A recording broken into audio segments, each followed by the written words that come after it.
हम भुट्टा खाने के लिए रोड पे खड़े रहते हैं, तो छोटे छोटे लोगों के लिए एक 300-400 गाड़ियों का पार्किंग और लोग वहाँ से खा सके, इस प्रकार का NIT ने जिम्मेदारी ली है और वो उसके लिए कर रहे हैं। और उसके बाद में जो हल्दीराम जी का था वो अभी मेट्रो ने और NIT ने दिया है और वो उसको पूरा प्लानिंग कर रहे हैं। कल्पना ये कि वहाँ 9-10 बजे की बिल्डिंग बनेगी फूड मॉल के साथ, तो उसको हम एक वायर रोड से डायरेक्ट अंबाझरी के उस कोने पे जोड़कर लोग लटकते हुए जा सकेंगे, बच्चे और लोग। तो काफ़ी अलग अलग इनोवेशन हमने लिए हैं। ये नागपुर में टाइगर कैपिटल है, ऑरेंज सिटी है, तो रोज रोज नागपुर से फॉरेनर बहुत आते हैं, तो रोज 2 शो यहाँ होंगे। इसके ऑपरेशन के लिए भी हम लोग बैठे, काफ़ी लोगों के सुझाव लिए कि प्रोफेशनली कैसे हो। अभी तक टिकट लगाना या नहीं लगाना, कैसा करना, इसका भी निर्णय नहीं हुआ। सब MLA से और कलेक्टर और बाकी लोग बैठकर विचार विनिमय करके करेंगे, तो इसको मेंटेन करना पड़ेगा। इसका महीने का इलेक्ट्रिक बिल, इसको पानी के अंदर से केबल डालेंगे और इसका इलेक्ट्रिक बिल ट्रांसफार्मर वो उधर से लाई केबल सिनेमेरी हिल से, और इसका बिल कितना है? 18 लाख रुपए केवल फाउंटेन का बिल है महीने का। और इसमें भी काफ़ी सुधार हो रहा है। तो मुझे लगता है ये दूसरे वाला रोड हमने बना लिया है, उधर के कंक्रीट रोड बने हुए हैं, पार्किंग में कोई तकलीफ नहीं होगी। और अभी जो हम लोग ये यूनिवर्सिटी से लेकर नया सिलिकॉन विस्तार के नाम से जो ब्रिज बना रहा है, ये रोड में भी थोड़ा सा यहाँ आने के लिए उसको क्लियर करने की कोशिश करेंगे। तो मुझे लगता है कि नागपुर के लोगों का बहुत सहयोग मिला है, हमारी जो एजेंसीज थी उनका भी मिला है। अब हमने तय किया कि एक दिन, आज सरकारी अधिकारी प्रमुख के उनको पहली बार बुलाया है, फिर एक शो मैंने अभी कमिश्नर साहब ने कहा है कि हमारे कोविड में हमारे पुलिस कर्मचारियों ने रात दिन मेहनत की है, तो हम उनके पूरे परिवारों को फिर उनको बुलाना चाहते हैं कि भाई वो आकर एक दिन उनके लिए। राधाकृष्णन साहब जी को म्यूनसिपल कॉर्पोरेशन में जो सफाई कामगार है और कर्मचारी, उनके लिए एक बड़ा शौक है। एक लॉयर्स इतने हैं, जजेस हैं, अभी मैंने क्षेत्र का उनके लिए प्लान किया कि उनके परिवारों को एक दिन बुलाया। एक टीचर, प्रोफेसर जो शिक्षा क्षेत्र में उनको बुलाया। एक मीडिया के भी लोगों को उनके परिवार से उनको भी बुला रहे। धीरे धीरे 2-2 शो रोज करके ये ट्रायल है। और ऐसे फाउंटेन का काम केवल पूरा हुआ, वो भी काफ़ी काम अभी दूसरा होगा, इसको सिंक्रोनाइज करने की बात चल रही है। देवेंद्र जी से बात हुई और मैंने उनको कहा था कि लोगों की इच्छा है कि इस फाउंटेन का नाम लता मंगेशकर के नाम से हो।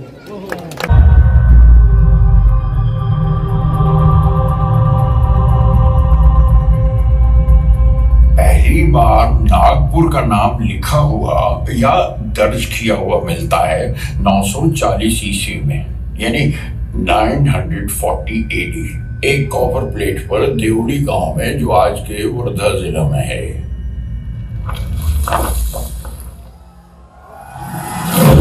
लेकिन नागपुरी नाम आया कहां से? इतिहास इसके 2 सबूत बताता है। एक तो ये कि ये कस्बा या शहर जो भी था उस वक्त नाग नदी के किनारे बसा हुआ था, उसी से इसका नाम नागपुर पड़ गया। दूसरा ये कि नागा नामी कबीले के लोग यहाँ रहते थे, एक ट्राइब थी लोग जो नागा कहलाते थे, उनकी वजह से इसका नाम नागपुर पड़ा।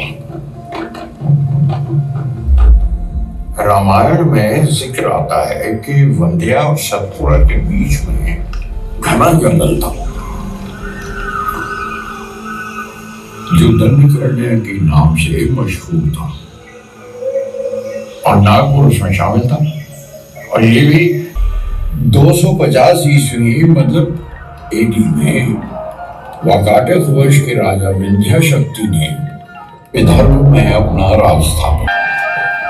उनके बाद उनके बेटे के बेटे यानी पोते रुद्रसेन II यानी रुद्रसेन II, स्वर्ण युग के चंद्रगुप्त II की बेटी प्रभावती कम उम्र थे, इसलिए प्रभावती ने राजपाट संभाला और पिता के हाथ से कुछ ज्ञानी फौजी और शहरी इंतजाम संभालने के लिए, जो शहरी इंतजाम संभाल रहे थे।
इतिहासाला आधी अंत नसतोच.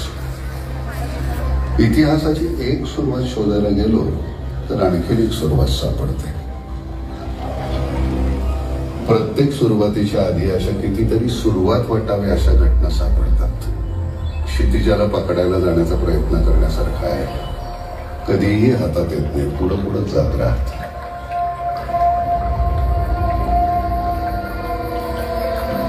फुटाळा तलावाच्या काठावर बसून जर आपण नागपूरच्या इतिहासाला स्पर्श करण्याचा प्रयत्न केला तर बघूया आपण कुठवर जातोय ते.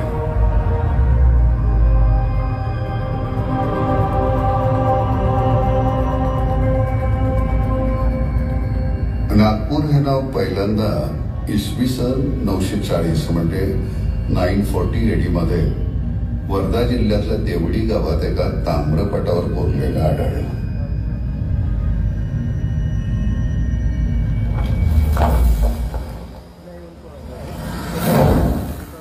पण नागपूर हे नाव आलं कुठून? इतिहासात त्याचे दोन दाखले सापडतात. एक तर हे गाव किंवा शहर जे काही असेल त्यावेळी नाग नदीच्या किनाऱ्यावर बसलं होतं, यावरून याचं नाव नागपूर असं पडलं. किंवा दुसरं असं की नाग नावाची आदिवासी जमात इथं वास्तव्य करीत होती, त्यावरून त्याचं नाव नागपूर असं पडलं असावं.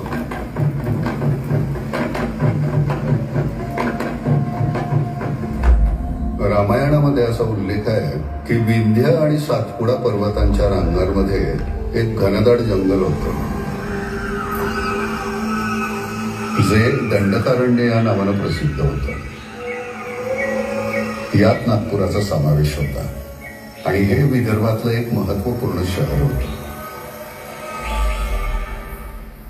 इसवी सन 250 मध्ये वाकाटक वंशाचा राजा विंध्यशक्ती यानं विदर्भात आपलं राज्य स्थापन केलं.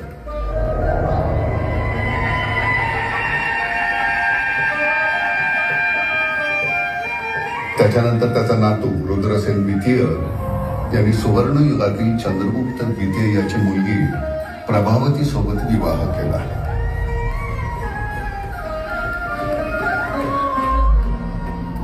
रुद्रसेन द्वितीय जास्त काळ जगला नाही, तेव्हा त्याचा मुलगा दिवाकर सेन गादीवर बसला.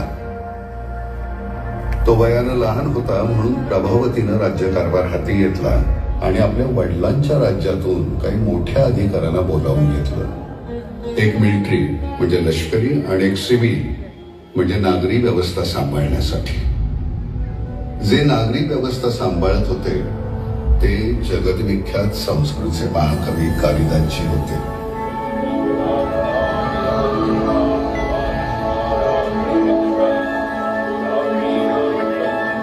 आणि रामगिरी येथे, ज्याला आता आपण रामटेक म्हणतो, त्या ठिकाणी बसून महाकवी कालिदासजी यांनी मेघदूत काव्याची रचना केली. त्यामुळे महाकवी कालिदास व मेघदूत ही नावं देखील नागपूरशी जोडली गेली.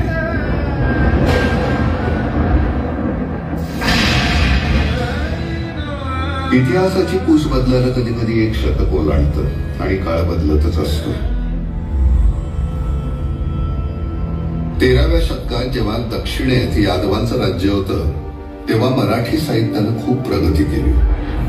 नागपूरची सामान्य जनता सुद्धा तेव्हा मराठी भाषाच बोलत होती. मराठीचे पहिले कवी मुकुंदराज यांचा उल्लेखही याच काळात आढळतो.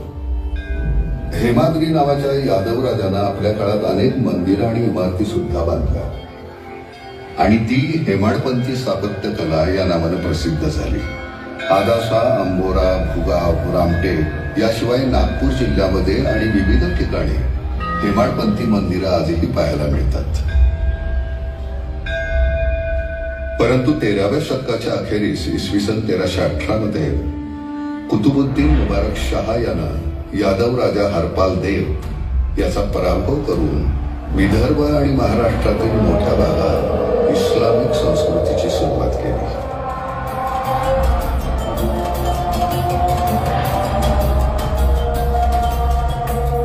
याच कालखंडात बख्त बुलंद शाह हा सर्वात मोठा शासक मानला गेला. राजकोट परिवारातल्या या शासकानं नागपूरच्या अवतीभोवती असलेली छोटी मोठी गावं जिंकून नागपूरला शक्तिशाली बनवलं.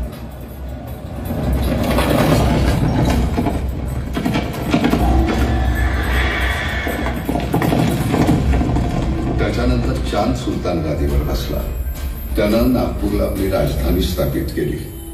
चांद सुलताननं प्रसिद्ध असा जुम्मा तलाव बांधला, शुक्रवार तलाव, ज्याला आपण आता गांधी सागर म्हणतो. इथूनच संपूर्ण शहराला पाणी पुरवठा केला जायचा. त्यानं शहराभोवती मजबूत भिंती आणि दरवाजे देखील बांधले. त्यातलं जुम्मा गेट, शुक्रवार दरवाजा, आजही अस्तित्वात आहे. त्याला आपण आता गांधी गेट म्हणतो. जेव्हा सन 1739 मध्ये चांद सुलतानचा मृत्यू झाला तेव्हा त्याच्या विधवा पत्नीनं राज्यकारभारासंबंधी निर्णय घेण्यासाठी मराठी सरदार रघुजी भोसले यांना बोलावलं. 4-5 वर्षाच्या आतच रघुजी राजांनी सर्व राज्यकारभार सांभाळला आणि मराठ्यांचं युग सुरू झालं. सन 1803 मध्ये झालेल्या इंग्रज मराठ्यांच्या युद्धामध्ये दुसरे रघुजीराजे भोसले आणि ग्वालियरचे दौलतराव सिंधिया यांनी मिळून इंग्रजांची लढाई केली.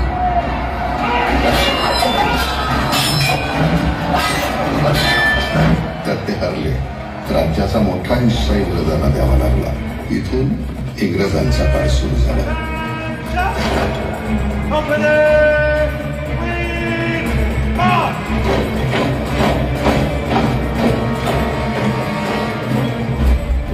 सन 1817 मध्ये पुन्हा इंग्रज आणि मराठा यांच्यामध्ये तिसरं युद्ध झालं. आप्पासाहेब इंग्रजांशी कसोशीनं लढले. काही काळ तात्पुरती का होईना मराठ्यांची सत्ता आली. पण सन 1853 मध्ये डॉक्टरीन ऑफ लॅब्सच्या अंतर्गत इंग्रजांनी संपूर्ण राज्य ताब्यात घेतलं.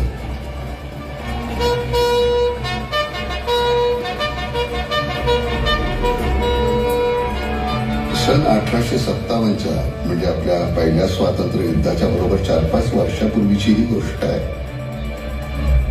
इंग्रजांचे हातपाय आता ऑक्टोपस सारखे संपूर्ण हिंदुस्थानवर पसरत होते. सन 1861 मध्ये इंग्रजांनी नागपूरला आपली राजधानी घोषित करून सेंट्रल प्रोव्हिन्सेसची स्थापना केली. सन 1891 मध्ये काँग्रेसचं 7वं अधिवेशन नागपूरला झालं. याच कारणानं स्वातंत्र्याच्या चळवळीमध्ये नवं वारं वाहू लागलं. सन 1907 मध्ये इंग्रजांनी संपूर्ण भारताचं सर्वेक्षण केलं. जसं नाभी ही शहराच्या सगळ्या नसांची केंद्रबिंदू असते, त्याचप्रमाणे नागपूरमध्ये 0 मैलाचा अर्थात 0 माईलचा दगड ठेवण्यात आला आणि अशा प्रकारे नागपूर भारताचा केंद्रबिंदू म्हणजे सेंटर झालं. एक प्रकारे नागपूर हे भारताचं नाभिस्थानच आहे. सन 1907 मध्ये लोकमान्य बाळ गंगाधर टिळक हे काँग्रेसच्या जहाल पक्षाचे मोठे नेते बनले. नागपूरमध्ये दादासाहेब खापर्डे, डॉक्टर बाळकृष्ण शिवराम मुंजे, डॉक्टर केशव बळीराम हेडगेवार हे टिळकवादी विचाराचे प्रतिनिधित्व करत होते. त्याच वर्षी काँग्रेसचं अधिवेशन नागपूरमध्ये होणार होतं. या अधिवेशनाचे अध्यक्ष लोकमान्य बाळ गंगाधर टिळक हेच व्हावे अशी लोकांची इच्छा होती. शाळा कॉलेजेसमधील विद्यार्थ्यांनी लोकमान्य टिळक, लाला लजपतराय, अरविंदो घोष, बिपिन चंद्र पाल यांच्या तस्विरी घेऊन मोर्चे काढले. नागपूरच्या मॉरिस कॉलेजमधील विद्यार्थ्यांनी आपल्या युरोपियन प्रोफेसरचं स्वागत वंदे मातरम या गीतानं केलं. नागपूरच्या गल्ली बोळात कानाकोपऱ्यात वंदे मातरम हे गीत निनादलं.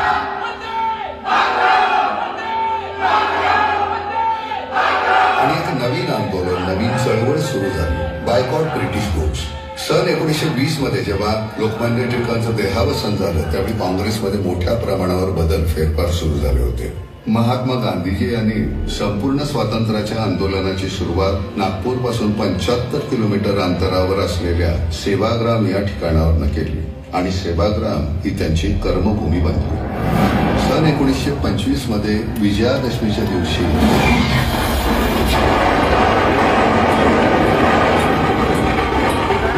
डॉक्टर केशव बळीराम हेडगेवार यांनी राष्ट्रीय स्वयंसेवक संघाची म्हणजेच RSSची स्थापना केली, जी आज जगातील सगळ्यात मोठी स्वयंसेवी संस्था आहे. मार्च 1929 मध्ये सायमन कमिशनचे सभासद जेव्हा नागपूरमध्ये पोहोचले तेव्हा विद्यार्थ्यांनी या कमिशनच्या विरुद्ध आंदोलनं केली, मोर्चे काढले आणि 14 जुलै रोजी हिस्लॉप कॉलेजच्या इमारतीवर आपला राष्ट्रीय ध्वज फडकवला गेला. 16 एप्रिल 1930 रोजी नागपूर वॉर काउन्सिल तयार केली गेली. 12 ऑगस्ट 1942 रोजी नागपूरच्या इतवारी भागातील रेल्वे गोदामाला आणि पोस्ट ऑफिसला आग लावण्यात आली. ही घटना क्विट इंडिया म्हणजेच भारत छोडो या आंदोलनाचा एक भाग होती. सन 1942 मध्ये जेव्हा काँग्रेसनं क्विट इंडिया ही चळवळ सुरू केली त्यावेळी नागपूरनं संपूर्ण शक्तीनिशी त्या चळवळीला साथ दिली. 15 ऑगस्ट 1947 रोजी हिंदुस्थान स्वतंत्र झालं. नागपूरच्या ऐतिहासिक सीताबर्डी किल्ल्यावर राष्ट्रध्वज फडकवला गेला.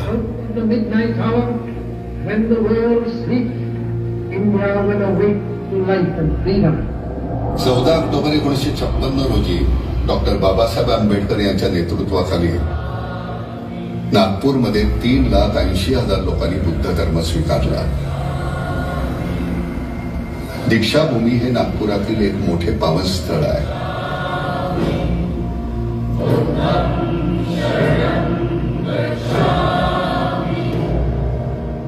आणखीन एक विशेष बाब म्हणजे अशी की रॉयल बेंगॉल टायगर साठी सुद्धा नागपूर हे शहर प्रसिद्ध आहे.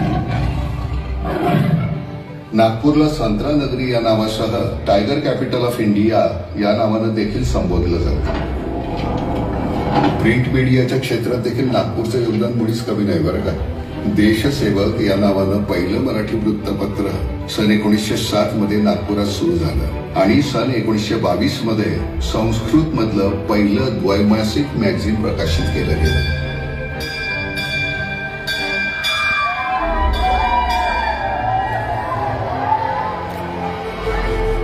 प्रथित यश व प्रसिद्ध शाळा आणि कॉलेज उभारण्यात देखील नागपूरचं मोठं योगदान आहे. मुलींच्या शिक्षणासाठी नागपूरमधील सीताबर्डी येथे 1878 मध्ये पहिली मुलींची शाळा सुरू झाली. सन 1923 मध्ये नागपूर युनिव्हर्सिटीची स्थापना झाली. त्याचप्रमाणे 1947 मध्ये गव्हर्नमेंट मेडिकल कॉलेजची स्थापना झाली. ते कॉलेज त्या काळात आशिया खंडातील सगळ्यात मोठं मेडिकल कॉलेज होतं. नागपूरला मारबत नावाचा एक आगळा वेगळा सण साजरा केला जातो जो संपूर्ण हिंदुस्थानात कुठेही साजरा केला जात नाही. यामध्ये खूप प्रचंड आकाराचे वेगवेगळ्या रूपातले पुतळे तयार करून सर्व प्रकारची नकारात्मक ऊर्जा दूर व्हावी या उद्देशाने ते पुतळे नागपूरच्या प्रमुख रस्त्यावर मिरवले जातात. या पुतळ्यांना नाईक तलावावर घेऊन जातात आणि तिथं त्याचं दहन केलं जातं. ही प्रथा 100 वर्षापेक्षा जुनी आहे. श्रीराम नवमी शोभायात्रा ही सुद्धा एक सुंदर प्रथा नागपुरात पाळली जाते. श्रीराम, सीतामाई, लक्ष्मण, हनुमान यांच्या मूर्त्या ठेवून रथ सजवून नाचत गात त्याची मिरवणूक काढली जाते. हिंदुस्थानच्या प्रगतीमध्ये नागपुरातील मोठमोठ्या व्यक्तींचं योगदान आहे. नागपूरनं हिंदुस्थानच्या इतिहासाच्या कॅनव्हासवर विविध प्रकारचे रंग उधळलेले आहेत. दुसऱ्या शब्दात सांगायचं म्हणजे नागपूर हे हिंदुस्थानचं बहुरंगी इंद्रधनुष्य आहे असं म्हणण्यात अतिशयोक्ती होणार नाही. आणि हे बहुरंगी रंग पाण्यामध्ये मिसळले गेले तर बहुरंग आपल्याला समोर दिसत असलेल्या तुषारांच्या पडद्यावर थुई थुई नाचत आहेत, गुणगुणत आहेत असाच भास व्हावा.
कशा पायी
वाजते डोक्यात धडधड वाढते डोक्यात